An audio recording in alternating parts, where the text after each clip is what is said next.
Assalamu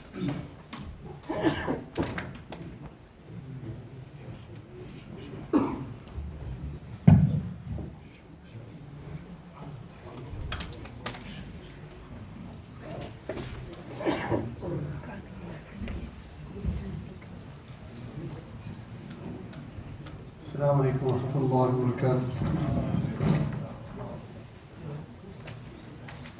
Alhamdulillah, we've begun the last third of the Quran Pak. We read through the 21st juz and the quarter of 22nd. We sawas para hi sunaya hai. Ye jari rahega for another 3 nights. Fir hamare 25 pare pure ho jayenge.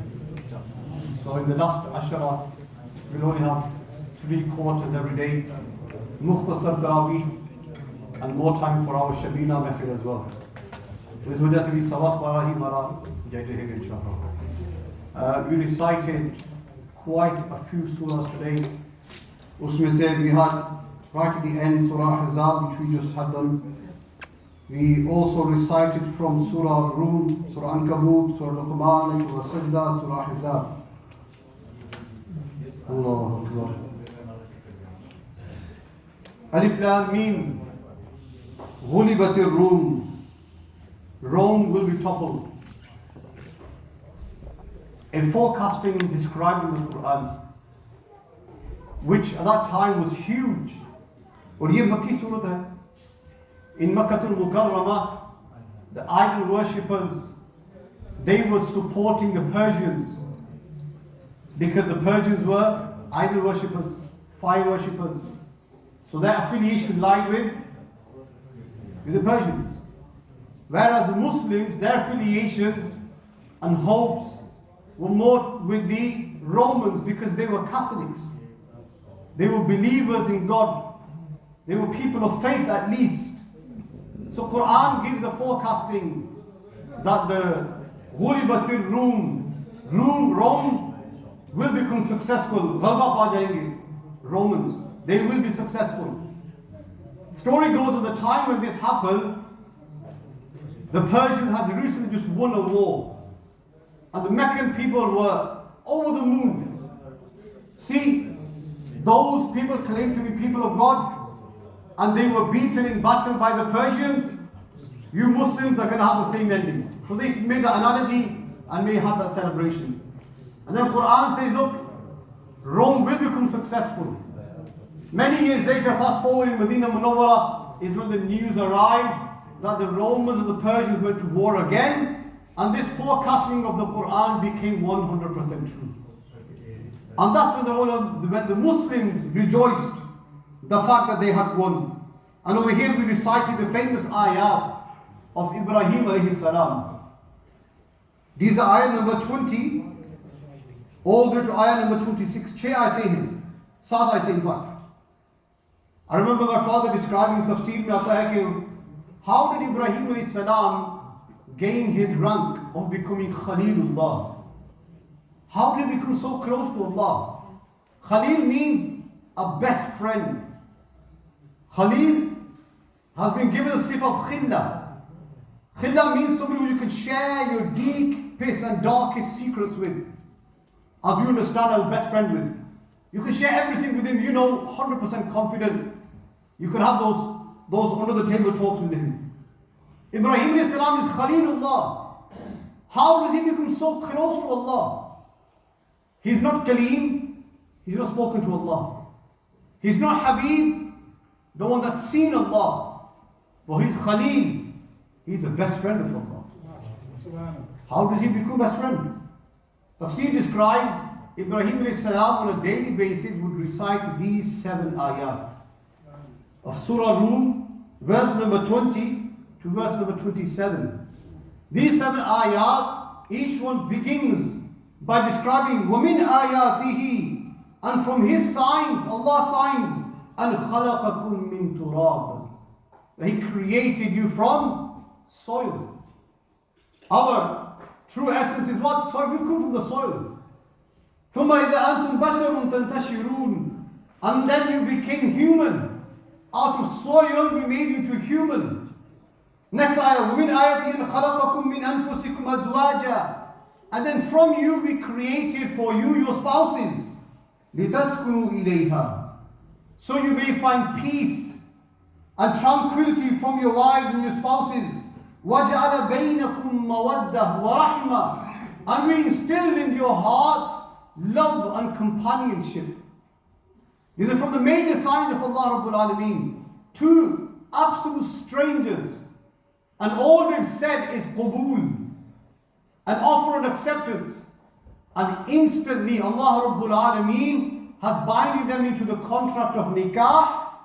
Now they become so strongly affiliated and deeply in love that they are now willing to sacrifice themselves, their sleep, their time in order to support each other, and there's no blood relation. Normally you'll go out of your way for your brother or your sister or a cousin, a nephew, niece or somebody because it's blood, isn't it? This woman or this man has no relation, no blood tie. Why do you care so much for this person? What is it? Allah says, وَجَعَلَ بَيْنَكُمْ مَوَدَّةً. We instill love and companionship in their hearts. So now they engrossed. See, there's something called mahabba, which is love. Above love comes mawadda. Allah says, we instill mawadda in your hearts. What's the difference? I say I love you as a brother. But there may come a time where you ring me and I say, yeah, not me today, not got the time, I'm out of city, or I'm doing something, ring somebody else. I'll do that, even though I love you, we're friends. But mawadda is, even if you're on the other side of the world, and your wife rings you, I need you here, you'll catch the next flight and you'll make your way home. That's mawadda. That's where you will go out of your way, when you'll have sleepless nights, in order to take care of the baby. Because you know your husband is going to work in the morning, the mother will stay up the entire night with the child. She'll even go to the room or into the sitting room or into the living room, only so that the hubby can have a good night's sleep. He's going to work in the morning. Now you think to yourself, you're strangers. Why are you making such sacrifices for each other? Allah says, because we put that love in your hearts for each other. وَجَعَلَ بَيْنَكُمْ مَوَدَّةً وَرَحْمَةً وَمِنْ آيَاتِهِ. And from His signs, خَلْقُ السَّمَاوَاتِ وَالْأَرْضِ وَاخْتِلَافُ أَلْسِنَتِكُمْ وَأَلْوَانِكُمْ. We created everything in the skies and in the earth. وَاخْتِلَافُ أَلْسِنَتِكُمْ. And then we created different languages. وَأَلْوَانِكُمْ. And different colors. Everything was done deliberately. You ask yourself, why couldn't there just be one big language? A universal international language that we all use. You'll have no confusions when you're traveling or when you're doing transits. You constantly having to ask, what does this mean? Where do I go? Why couldn't we all just speak one language? Why couldn't we all just be one color? So nobody considers himself superior than the other because I've got better skin color, because I've got better hair, I've got better language, better tradition, better customs. These are things that we commonly find, unfortunately, in the community. You're better than someone because of your color, your language. I'm Jat, I'm a Rai, I'm a Chaudhary, I'm a Bhatt. I've got those sare what? Really? In the eyes of Allah, what is it? You're nothing. In the eyes of Allah, everyone is exactly the same. These are self-created superiorities that we've built in our own minds, that you consider yourself a better human than somebody else. How are you any different? You still puke, you still cry, you still wee and puke, don't you? What's different about you that you consider yourself better than another human? Ek hi cheez hai. In fact, the hadith, one of the last hadiths in the Arba'in of Imam Nawawi, describes that إِنَّ اللَّهَ تَعَالَى لَا يَنْظُرُ إِلَى صُوَرِكُمْ وَلَا إِلَى جَسَادِكُمْ. Allah does not look at your faces. He doesn't look at your bodies. وَلَكِنْ يَنْظُرُ إِلَى قُلُوبِكُمْ. He looks at the states of your hearts. That's what makes you a better person. In yesterday's recitation, HAFIZ read that يَوْمَ لَا يَنْفَعُ مَالٌ وَلَا بَنُونَ. On the day of judgment, mal, your wealth, وَلَا بَنُونَ. And your children will not save you from the wrath of Allah, will not save you, will not protect you, or give you free access into Jannah. Or maybe somehow you don't need any accountability on the day of judgment. لا ينفع, shall not benefit you. If you think I'm rich today, that I can buy myself out on the day of judgment and get into Jannah, really? Or my children will come and save me on the day of judgment. لا. إلا من أتى الله بقلب سليم. Except for that person who comes to Allah with a sound heart, that person will have access and entry into Jannah. Not your wealth, not your children, not your skin color. Your brother is not going to come to save you. Allahu Akbar.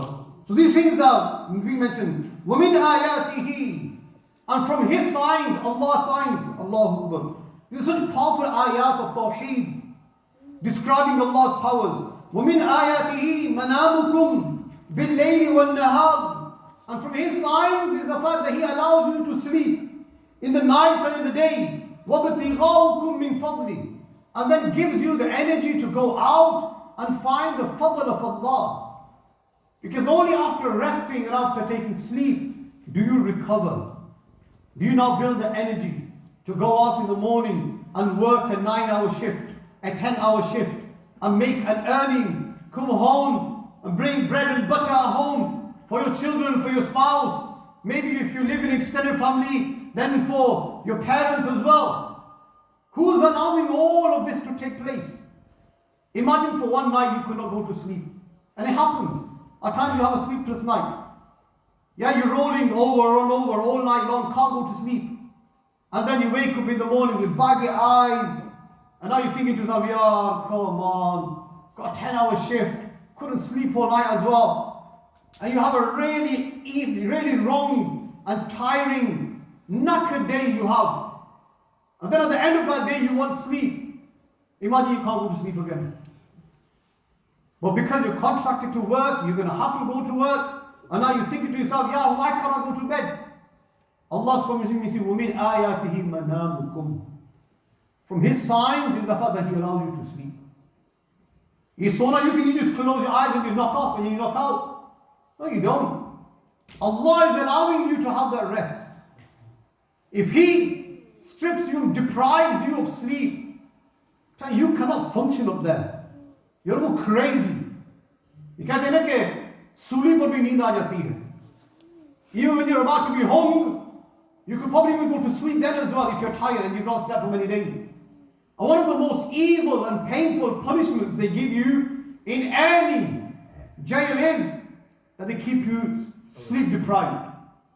Whenever you try to sleep, huge sirens will go on, huge front lights will be turned on, and you'll be forced to get up and say your cell number or your tag number, whatever you are. And that's one of the most evil punishments they can give you. Deprive you of sleep. And there's a documentary, I remember, coming across somewhere, that they did this for a person over 50 days, he had not slept. He went so mad he started to eat his own flesh. Who's allowing you to sleep? Tell me. It's not your comfortable beds. It's not your beds. It's not the heating. It's not your duvets. It's Allah Rabbul Alameen that's allowing you to rest. Allahu Akbar. And you know when Allah, Subhanallah, look how things come to mind. You know when Allah describes His powers. Allahu la ilaha illahu al-hayyul qayyum la ta'khudhuhu sinah wa la nawm. He says Allah Rabbul Alameen, who's the creator of the heavens and the earth. Never does He go to sleep, neither He becomes tired.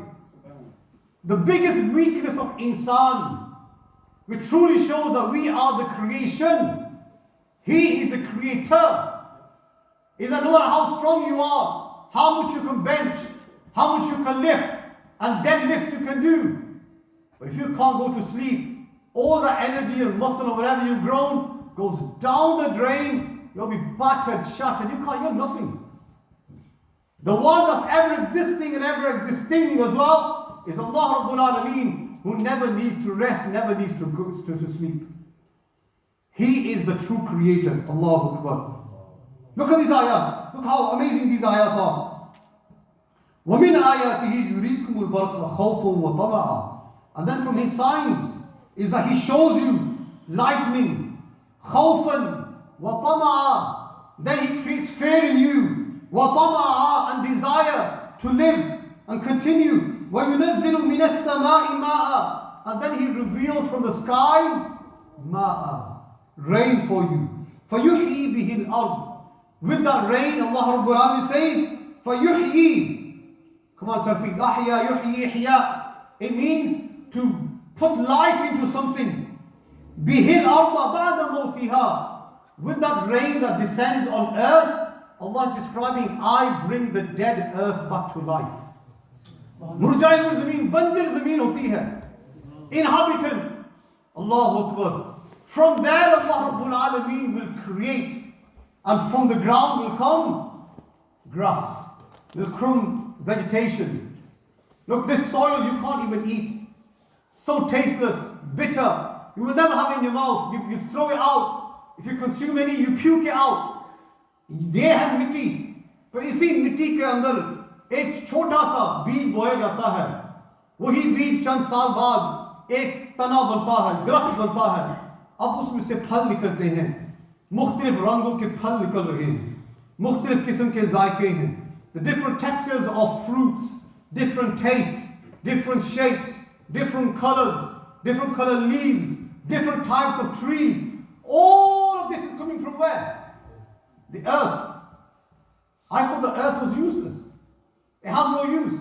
You can't use it. You can't eat it. You walk over it. Yet Allah says, فَيُحْيِي بِهِ الْأَرْضَ بَعْدَ مَوْتِهَا. And from the dead earth, we bring things back to life. हम फिर चीजें जिंदा करते हैं. إِنَّ فِي ذَلِكَ لَآيَاتٍ لِقَوْمٍ يَعْقِلُونَ. In this there are signs for people that use their intellect. Allahu Akbar. وَمِنْ آيَاتِهِ أَن تَقُومَ السَّمَاءُ وَالْأَرْضُ بِأَمْرِهِ. And then it is from the signs of Allah, أَن تَقُومَ السَّمَاءُ, that the heavens are established and standing. Asaman apni jagah par khade hain. Why doesn't the sky just crash upon us? All those planets and all those meteors and everything, why doesn't everything just come crash landing on earth? Kya wajah hai? What's stopping all of that from happening? It's Allah. وَالْأَرْضُ بِأَمْرِهِ. What's stopping the earth from collapsing, from volcanoes constantly erupting, and earthquakes every moment, every few minutes? Kya wajah hai ke zameen bhi apni jagah par qaim hai? Who is allowing the heavens to stand and the earth to remain firm? He says it's Allah. Allah ki zaat hai jo kar rahi hai. ثُمَّ إِذَا دَعَاكُمْ دَعْوَةً مِّنَ الْأَرْضِ إِذَا أَنْتُمْ تَخْرُجُونَ. He says, then now when you call towards Allah, then call to the creator of the heavens and the earth, and the one whose manifestation you can see everywhere in the universe. Jahan dekho Allah Ta'ala ki nishaniyan, uski qudrat ki nishani nazar aa rahi hai. Allahu Akbar. These are the ayat that Ibrahim alayhi salam would recite every day. Har roz jab Allah Ta'ala ki tasbih is andaz mein ki jaye, automatically you'll become a friend of Allah. इन आयात को याद करना चाहिए. What do you think? याद भी करें और इसको अपना वजीफा भी बनाना. आमीन. अल्लाहुम्मा सल्ली व सल्लिम व बारिक अलैहि व अला आलिहि व सहबिहि व बारिक व सल्लिम. रब्bi irhamhuma kama rabbayani saghira. Rabbi ighfir warham wa anta khairur rahimin. La ilaha illa anta subhanak inni kuntu minadh dhalimin. Ya fatir as-samawati wal ard أنت وليي في الدنيا والآخرة توفني مسلما والحقني بالصالحين. صلى الله تعالى على رسوله محمد وعلى آله وصحبه أجمعين. آمين.